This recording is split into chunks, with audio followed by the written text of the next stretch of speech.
¿Qué tal? Muy buenas noches, ¿cómo están ustedes? Bienvenidos a esta nueva edición de Firma y Aclaración a través de Red 43 Canal, desde este rincón de la Patagonia, prácticamente a todo el mundo, allí donde haya acceso a Internet, allí donde haya acceso a un acceso libre a la información a través de Internet, allí estamos nosotros con temas que tienen que ver, algunos, con nuestra región, donde residimos, donde habitamos, y otros que son de naturaleza, casi diría, genéricos, humanos. En esta noche nos vamos a referir un poco al fenómeno de la pandemia en la República Argentina y más específicamente en la provincia del Chubut, mirados bajo dos puntos de vista. Uno de ellos tiene que ver con la presencialidad en las escuelas. La riqueza se genera con educación. Cuando los chicos no aprenden, y en la provincia del Chubut hace 3 años que prácticamente no aprenden, y lo poco que aprenden tiene un sesgo fuertísimo, ideologizado, y mal ideologizado, fuertísimo. Lo poco que aprenden, por supuesto, no genera riqueza. Y el otro es la llegada de vacunas a la Argentina, que viene en cuentagotas y además sometidas a un proceso de irregularidades o por lo menos de cuestionamiento sobre la transparencia de las mismas.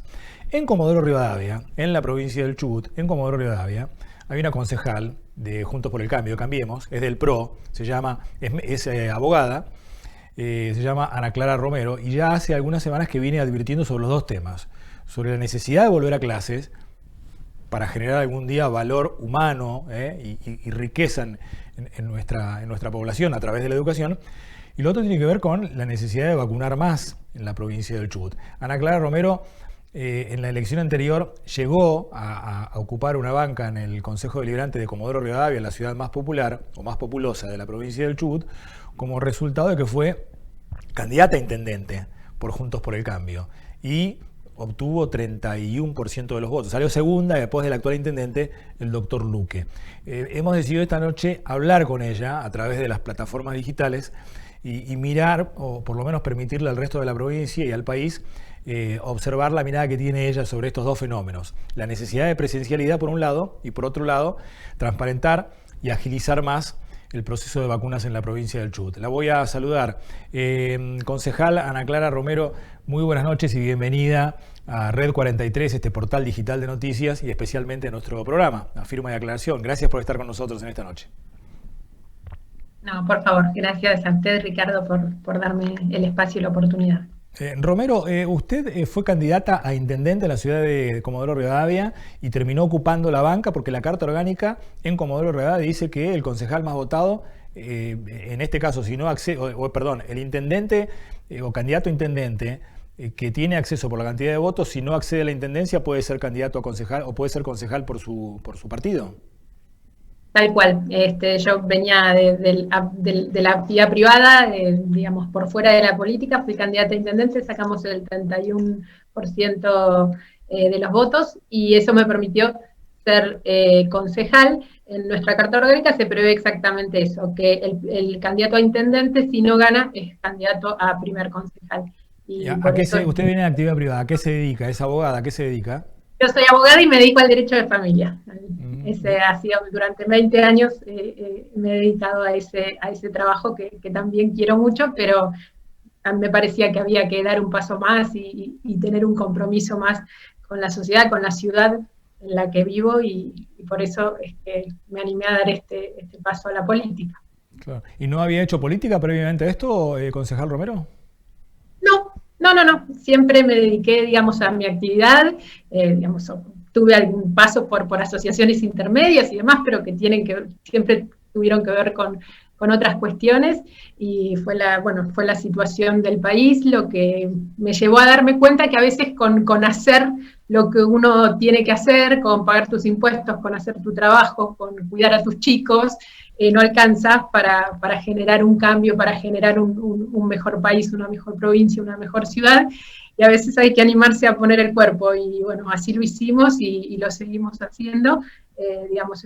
Es difícil por momentos, pero también genera satisfacciones, y me parece es la manera de construir esperanza. Claro. La he seguido en las últimas semanas con algunas de sus manifestaciones, sus participaciones políticas vinculadas con Comodoro Rivadavia y con la provincia, con una mirada muy crítica sobre la necesidad de volver a clases algún día en las escuelas, y por otro lado de dotar de mayor transparencia y mayor celeridad y agilidad a la dotación de vacunas para toda la provincia. ¿Qué puede decirme de las dos cosas?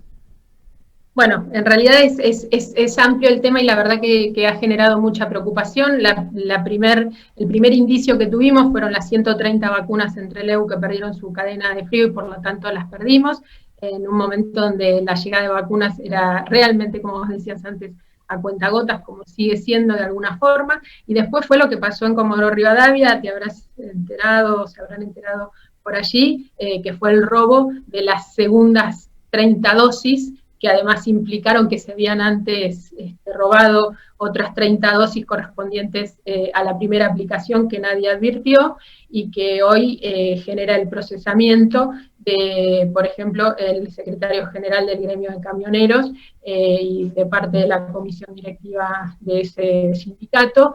Claro, es un bochorno a todas luces, ¿no? Porque además, bueno, el señor Taboada, Jorge Taboada, secretario general del gremio de los camioneros, forma parte de la conducción del gremio en el cual arriba de todo está Moyano, ¿no es cierto? Hugo Moyano.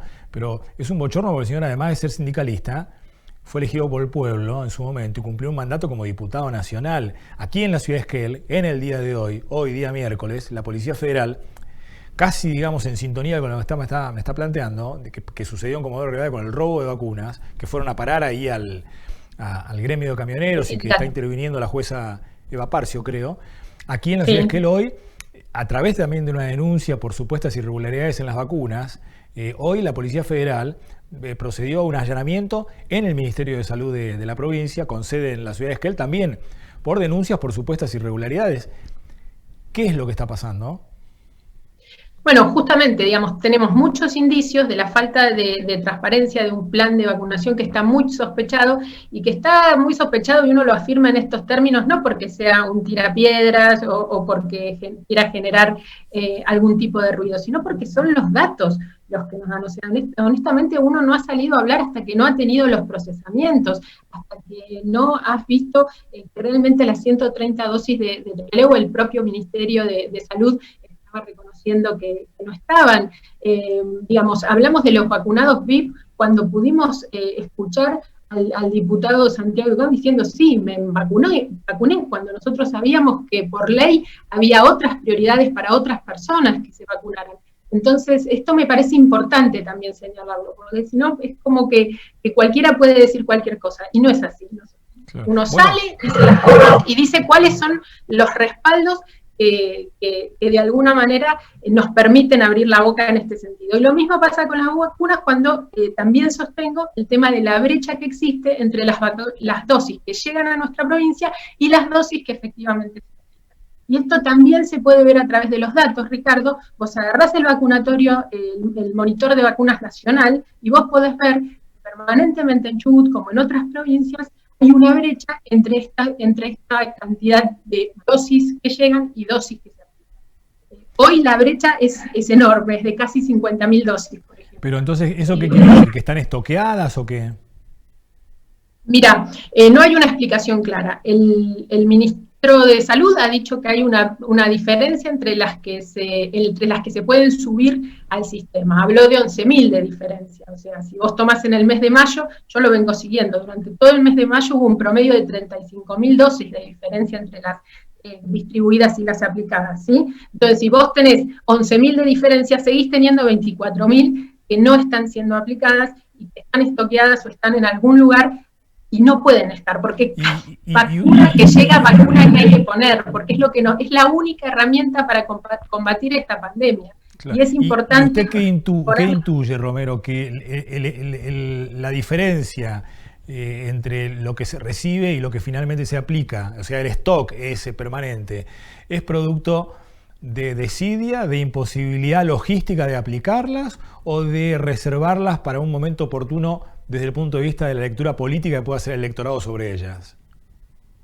Yo pienso que es una mezcla probablemente de todo eso.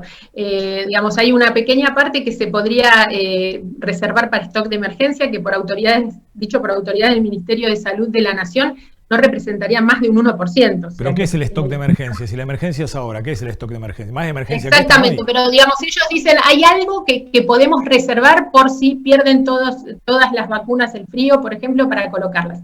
Pero definen que ese stock tiene que ser del 1%, o sea, y acá estamos hablando del 25% o del 20%, es un número que va variando. En función de eso, me parece que en algún momento lo que se dijo y lo que ha salido en los medios es que había una especie de instrucción de que no nos quedáramos sin vacunas. Y la única manera de garantizar que no nos quedáramos sin vacunas es siempre reservando algo para que haya algo para aplicar. Claro. Y el otro dato, que no es menor, perdón Ricardo, es el tema de las dosis que se aplican de manera diaria. No tomemos los fines de semana, pero varían entre 3.600 vacunas y 2.100 vacunas que se aplican. Si vos tomás, por ejemplo, el mes de mayo. Entonces es llamativo. ¿Cuál es tu capacidad diaria de vacunación? Claro, es muy baja la capacidad. Hay que sumarle que, no sé en el resto del país, pero en Chubut los fines de semana no se vacuna. Y no se vacuna, por ejemplo, en la cordillera no todos los días se vacuna y los fines de semana o los feriados tampoco se vacuna. Bueno, por eso, digamos, entonces es muy difícil poder hacer un seguimiento y poder tener un ritmo constante.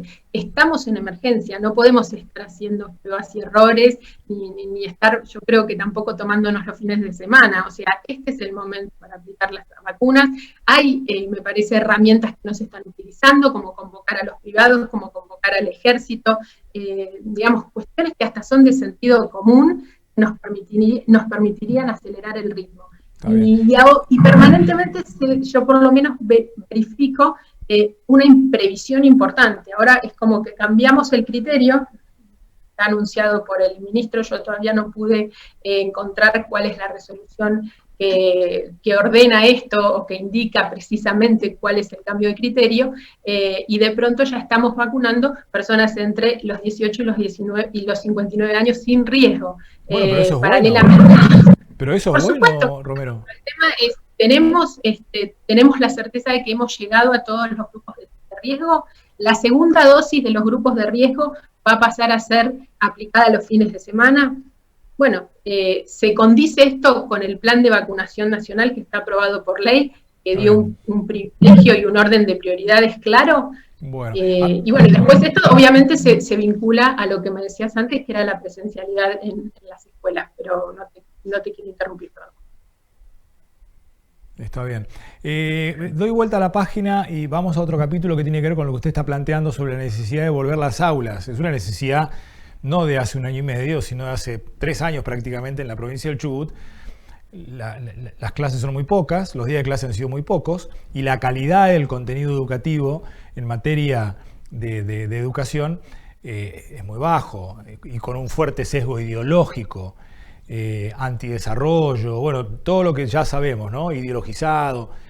Usted plantea que hay que volver a clases, independientemente del riesgo no de contagios, hay que volver a clase. ¿Solo por el tema de la pandemia o porque hay que volver a clase para sacar de la pobreza a los chicos que realmente están fuera del sistema al no tener educación? O sea, hay que volver a clases porque esa es la única manera en la que primero nosotros podemos cuidar a nuestros chicos, ¿sí? Porque este alejamiento de las escuelas ha generado unos efectos realmente muy dañosos a nivel emocional, a nivel psicológico, a nivel físico, de todos los niños de Chubut. Segundo, tenemos muchos niños con discapacidades, que estar fuera de las escuelas también les ha generado un daño muy grande y, digamos, un empeoramiento en muchos casos de sus condiciones. Tercero, la escuela también es un lugar donde se detectan situaciones de violencia, situaciones de abuso, situaciones de maltrato. Bueno, eso no lo tenemos con la escuela cerrada. Y después esto que yo decía que veía justo el titular, porque bueno, fue así como, digamos, a ver, siempre uno tiene que apelar al sentido común, y en esto de no venir de la política a mí me ayuda y permanentemente a tener una mirada que tiene que ver con la que tiene cualquier mamá en la calle, que lleva o no a su hijo, trata de conectarlo al Zoom, o que tiene que salir a trabajar, o lo que fuera.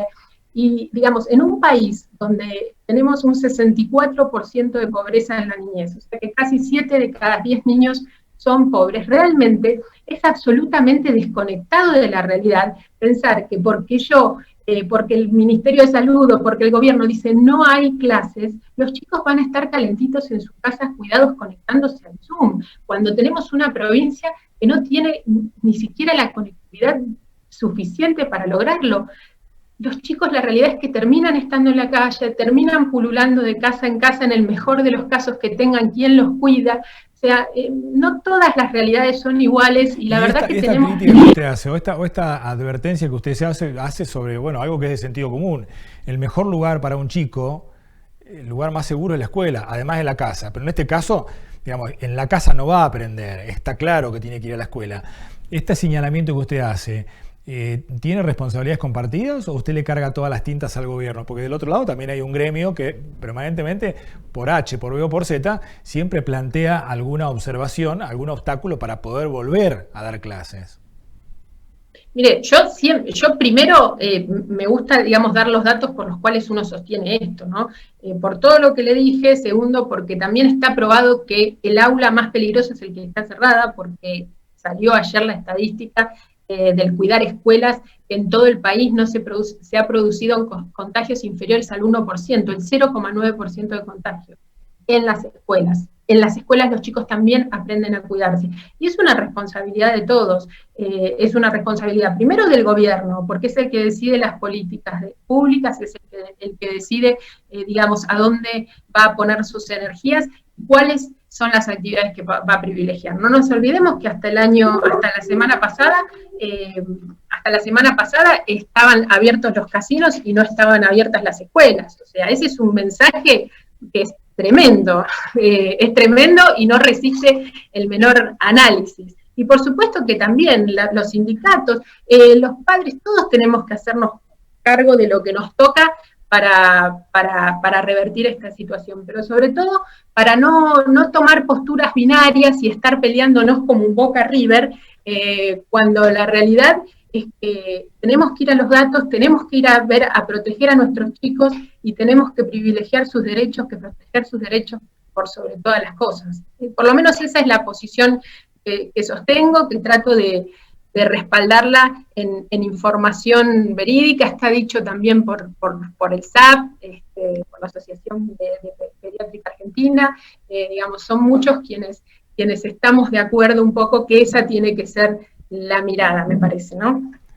Concejal Romero, le agradezco la gentileza que ha tenido en esta tarde esta noche por estar con nosotros. Muchísimas gracias. Ahí sobre el final se salió de cámara, se salió de plano.